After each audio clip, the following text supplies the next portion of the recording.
Tükenen bir sevginin ardından bakmak ne kadar zor imiş, sor bahar gözlüm.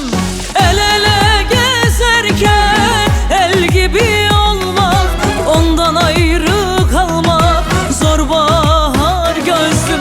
Yürek yanar, göz olur, yanmak bile iş kalır. Bu dünyada sevdiğim bir gün gelir el olur. Emman emman hazalım, bahar gözlü ceylan. Ayırdılar seni benden, işte ona yanarım. Emman emman hazalım, bahar gözlü ceylan. Ayırdılar seni benden, işte ona yanarım.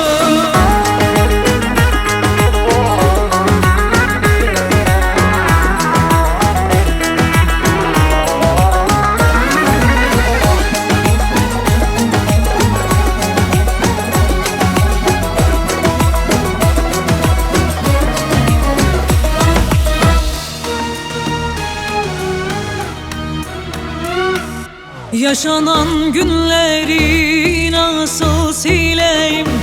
Felek bırakmaz ki sana geleyim. Bir kere görmeden nasıl öleyim?